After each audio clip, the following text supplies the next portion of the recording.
নমস্কাৰ বন্ধুসকল, আজি মই আপোনালোকক দেখুৱাবলৈ গৈ আছোঁ তেজপুৰৰ পৰা গোলাঘাটৰ বৰপথাৰলৈ কেনেকৈ যাব। সাধাৰণতে বৰপথাৰলৈ যাবলৈ ডাইৰেক্ট গাড়ী তেজপুৰৰ পৰা পাবলৈ বহুত দিগদাৰ। এখনমান গাড়ী মই বিচাৰি পাইছিলোঁ তালৈ যাবলৈ, কিন্তু তেনেকৈ যাবলৈ বহুত দিগদাৰ। আপুনি সঠিক সময়ত যদি আহি নাপায় তেতিয়াহ'লে যাব নোৱাৰে। গতিকে আপোনালোকে কেনেকৈ যাব পাৰি মই আপোনালোকক দেখুৱাই আছোঁ। যদি সেই গাড়ীখন নাপায় তেতিয়াহ'লে কেনেকৈ যাব। গতিকে ইয়াত মই আজি উঠিছোঁ যোৰহাটলৈ যোৱা গাড়ী এখনত। গতিকে প্ৰথম অৱস্থাত যোৰহাটৰ গাড়ীখনত উঠি গৈছোঁ মই।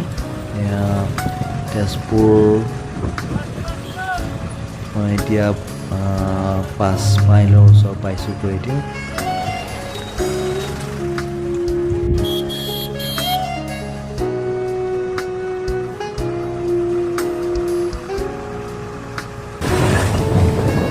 এতিয়া আহি পালোঁহি আমি কলীয়া ভোমোৰা ব্ৰিজ। এইখন হৈছে তেজপুৰ কলীয়া ভোমোৰা ব্ৰিজ, আৰু তাৰ ওচৰতে আন এখন নতুন ব্ৰিজ বনাই আছে। সেইখনৰ কাম পূৰ্ণদমে চলি আছে। হয়তো দেখিবলৈ লাগিছে 2 এবছৰৰ ভিতৰতে হয়তো আমি সেইখনৰ ওপৰদিও যাব পাৰিম।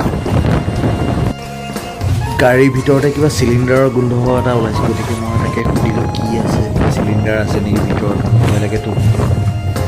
তাকে মানুহজনে ইফালে সিফালে গাড়ীখনত চালে, কিন্তু চিলিণ্ডাৰ কোনো নাই অনা তেনেকৈ। কিন্তু পিছত গম পালে আগফাললৈ গৈ থাকোঁতে এখন ট্ৰাক গৈ আছে, গেছৰ ট্ৰাক এখন। গতিকে তাৰ পৰা গোন্ধটো আহি আছিলে। গতিকে বৰ বিকট গোন্ধাইছিলে, গোটেই গাড়ীখন গোন্ধাইছিলে। ভয় লাগিছিলে অলপ সময়ৰ কাৰণে। গাড়ীৰ মানুহখিনিয়েও ভয় কৰিছিলে কিহৰ গোন্ধ ওলাইছে বা ক'ৰবাত গেছ লিক হৈ আছে বুলি। কিন্তু গেছ লিক নাই হোৱা, গাড়ীখনৰ পৰাহে চাগে লিক হৈছে চাগে, গেছ লৈ যোৱা গাড়ীখনৰ পৰা। তাৰপিছত আমি আহি জখলাবন্ধা পাওঁ হওঁতেই গাড়ীখনৰ কিবা প্ৰব্লেম এটা দিলে। গতিকে গাড়ীখন ৰখালে, আৰু সেই একেজন মালিকৰে বেলেগ এখন গাড়ী তাত ৰখি আছে। তাত আমি আকৌ গৈ পেলাই গোটেই মানুহখিনি তাত উঠিবলগীয়া হ'ল। ভাগ্য ভাল তেওঁৰ বেলেগ গাড়ী আছিলে, নহ'লে হয়তো আমাৰ অকণ দিগদাৰ হ'ল হয়। এতিয়া এইখন হৈছে জখলাবন্ধা। ইয়াত আহিলে অকণমান সময় গাড়ীখন ৰখায়, আৰু যিকোনো গাড়ীয়ে ইয়াত আহিলে বা যাওঁতে ইয়াত ৰখায়। তাৰপিছত এতিয়া আকৌ আমি আগবাঢ়িছোঁ। তাৰপিছত এই ৰাস্তাটোৰ সাধাৰণতে বেছিভাগ সময় আপুনি হাবি জংঘলে দেখা পাব, পাহাৰ দেখিব তাৰ মাজেৰে গৈ আছে। অকণমান গুৱাহাটীলৈ যোৱা ৰাস্তাবিলাক আপুনি যেনেদৰে পাওঁ তেনেকুৱা নহয় এইটো। অকণমান জংঘলেৰে ভৰ্তি হৈ আছে, কাৰণ কাজিৰঙাখনো আপুনি আগত গৈ পেলাই পাব। গতিকে কাজিৰঙা পোৱাৰ কাৰণে তাত গাড়ীবিলাকো বৰ বেছি জোৰে যাব নোৱাৰে, কাৰণ টাৰ্ণিংবিলাক দেখিছে, ইফালৰ পৰা গাড়ী আহি থাকিলে পটকৈ নেদেখি, আৰু কেতিয়াবা পটকৈ জীৱ জন্তু আহি যায়। গতিকে তাত জেগাই দেখিব গাড়ী স্পীডৰ লিমিটৰ কাৰণে কিছুমান বৰ্ড মৰাই আছে তাতে। আৰু অসম যেতিয়া চাহ বাগিচা নেদেখাকৈ কেনেকৈ হ'ব, গোটেই চাহ বাগিচা আপুনি ৰাস্তা দেখি গৈ থাকিব। পাহাৰৰ টিলা কিছুমান আছে, তাতে চাহৰ খেতি কৰা আছে। আৰু এয়া আমি আহি পালোঁ বুঢ়ী আই থান। বুঢ়ী আই থানখন আমি গোলাঘাটলৈ গ'লে বা যোৰহাটলৈ গ'লে তাৰ মাজতেই পাম। আপুনি যদি যোৰহাটো যায় বা গোলাঘাট সেইফালে গ'লে আপুনি দেখিব কাজিৰঙা পোৱাৰ আগতেই সাধাৰণতে বুঢ়ী আই থানখন পায়। আৰু যিকোনো গাড়ী গ'লে, মই যিমান দিন গৈছোঁ সেইফালে গাড়ীখন তাতে ৰখায় অলপ সময় হ'লেও।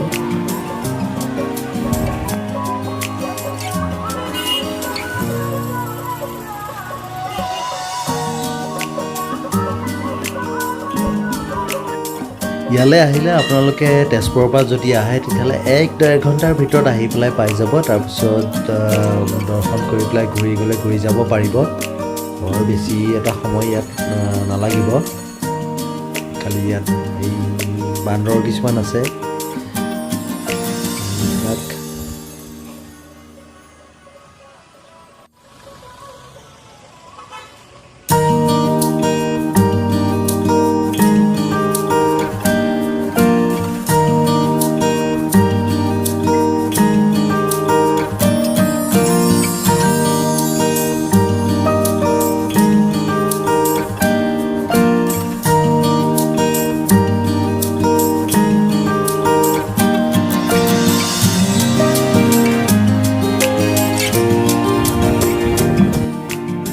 আৰু এয়া আহি পালোঁ কাজিৰঙাৰ ইয়াত চাফাৰী কৰিবৰ কাৰণে আপুনি ৰাস্তাৰ কাষে কাষে প্ৰায় সকলোৰে ঘৰত নহ'লেও প্ৰায়কেইখন ঘৰতে দেখিব জীপ আছে। ৰাস্তাৰ কাণত আপুনি চাফাৰীৰ বাবে জীপ পাব ইয়াতে ধুনীয়াকৈ। তাৰপিছত আহি পালোঁ এতিয়া বোকাঘাটত মই গাড়ীখন চেঞ্জ কৰিব লাগিব। যদি যোৰহাটৰ বাছত আহে আপুনি ইয়াত নামিব লাগিব, কাৰণ যোৰহাটৰ ৰাস্তাটো বেলেগ। গতিকে ইয়াত মই গোলাঘাটলৈ যোৱা গাড়ী পাওঁ নেকি চাওঁ। ইয়াত এখন গোলাঘাটলৈ যোৱা গাড়ী পালোঁ মই ইয়াত, তাতে এতিয়া গৈ থাকোঁ, কাৰণ মই যাম গোলাঘাটৰ বৰপথাৰ। গতিকে আন এখন গাড়ীত উঠিব লাগিব।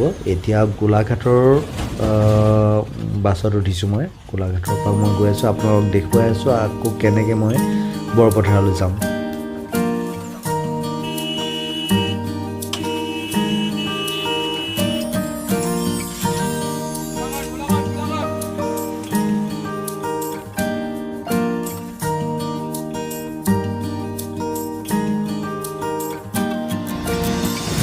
এতিয়া ৰঙাজান পাই গ'লোঁ। ইয়াৰ পৰা আৰু এতিয়া বাছ ধৰিম। এতিয়া এখন ডিমাপুৰ যাব, তাৰপিছত আগৰখন সৰুপথাৰ বৰপথাৰ।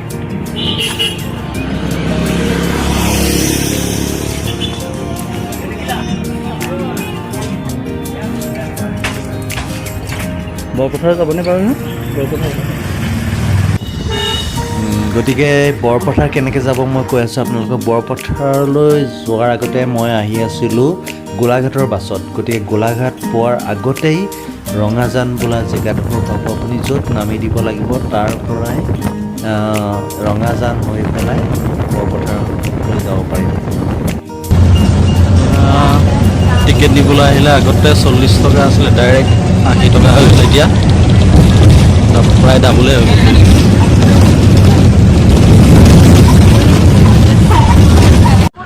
এতিয়া চিলনীজান পালোহি আহি পেলাই।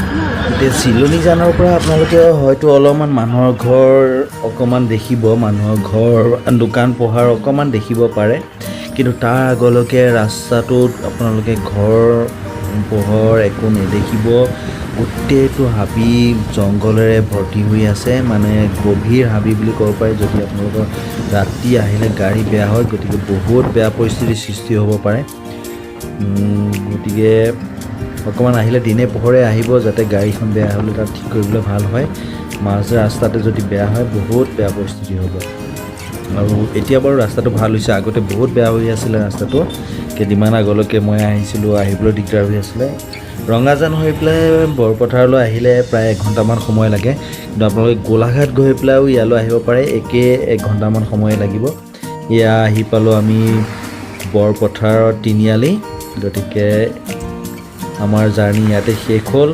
এতিয়া আপোনালোকে মই দেখুওৱা ধৰণে গাড়ী চেঞ্জ কৰি পেলাই বৰপথাৰলৈ আহিব পাৰে, কাৰণ ইয়ালৈ ডাইৰেক্ট গাড়ী পোৱাটো বহুত দিগদাৰ হয়। এনেকৈ আহিলে আপোনালোকে যেতিয়াই তেতিয়া আহিব পাৰিব।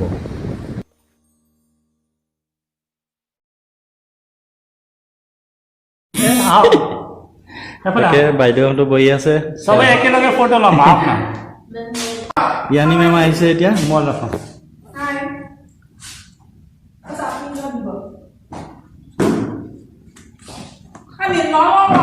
এই মেইন মানুহজনী এতিয়াহে লগ পাইছোঁ, মই অথনিৰ পৰা বিচাৰি পোৱাই নাছিলোঁ।